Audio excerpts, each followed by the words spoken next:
Hello Cancer, Sun, Moon, Rising, and Venus signs. Kamusta kayo? Sana po nasa mabuti kayong kalagayan. Welcome back po sa Star Tarot.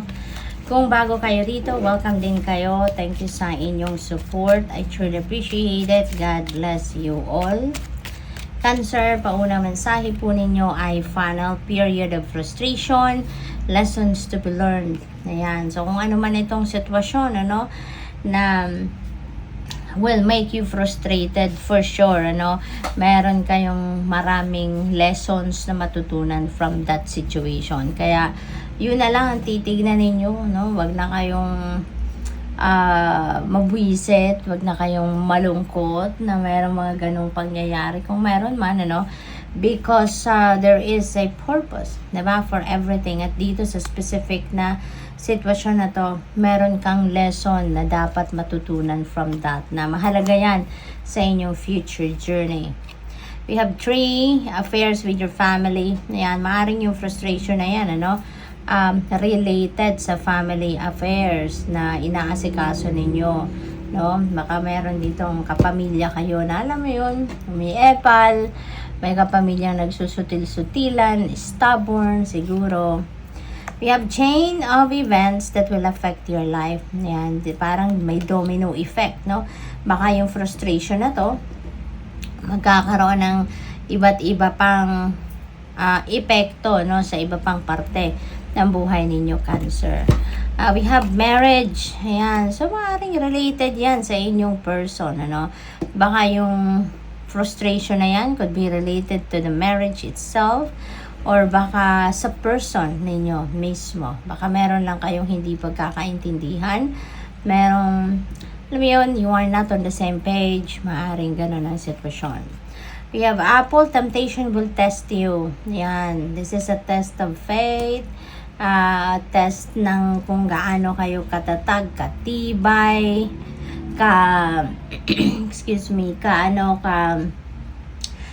tatagangin yung dibdib na hindi kayo basta-bastang matetempt ng kahit ano or ng kahit sino, mapapanindigan ninyo. This is a test for you kung mapapanindigan ninyo yung inyong pangako, yung mga ganun ba, What else? We have here, good news, may magandang balita. So that's really good.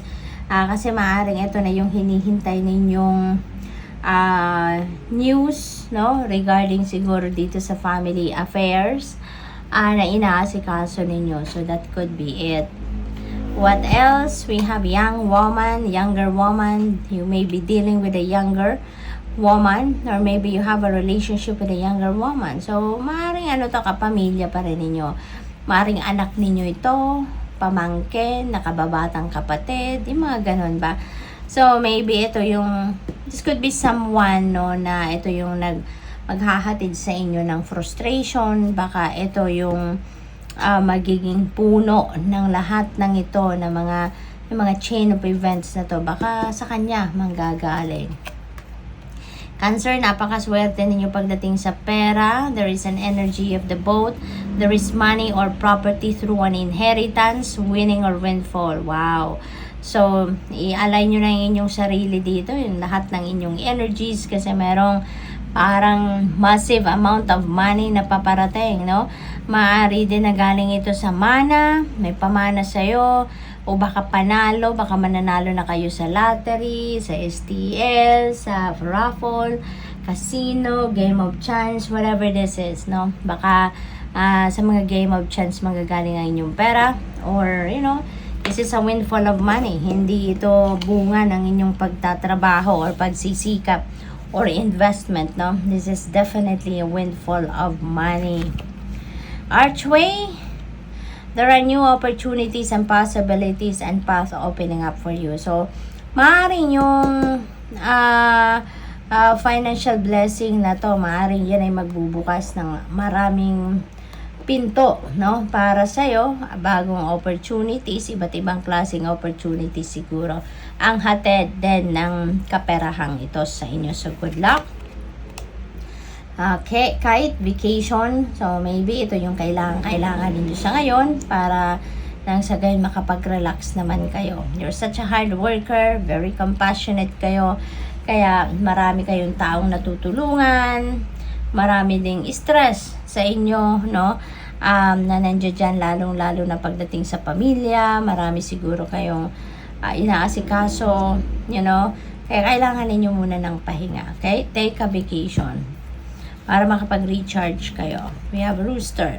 An arrogant, boastful person you should not cross. Ayan, ingat kayo, no? Huwag na ninyong dagdagan pa ang stress sa buhay ninyo by dealing with this arrogant and boastful person. Maaaring kilala nyo na to kung sino to. Kaya, as much as possible, iwasan nyo na lang para hindi na kayo ma-stress pa, hindi na kayo maapektuhan pa in a negative way ng taong ito. Okay? You have Candle, you will be shown the way. Napakaganda. Blessed kayo kasi divinely guided kayo. Okay?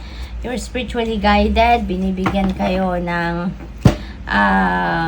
gabay ng Panginoon and the rest of your spirit team dito, no? Iniilawan ng tamang daan papunta sa kung saan kayo dapat mapunta at this time. Kaya pay attention to your intuition. Be on the lookout for the signs, symbols, synchronicities, visions na pinapadala sa inyo because those are all guidance para sa iyo. Okay? We have love, my marriage, my love. Baka meron ditong ikakasal sa inyo, ano? Or baka ang focus ng iba sa inyo dito is love life. Maaring meron kayong bagong love connection na mabubuo dito between you and another person, lalo na kung kayo ay single pa. Baka meron ditong mag-aasawa, meron magsasama na, meron ng magsisimulan ng pamilya, yung mga ganon. So, good luck. Thank you for watching. Love and Light. Namaste.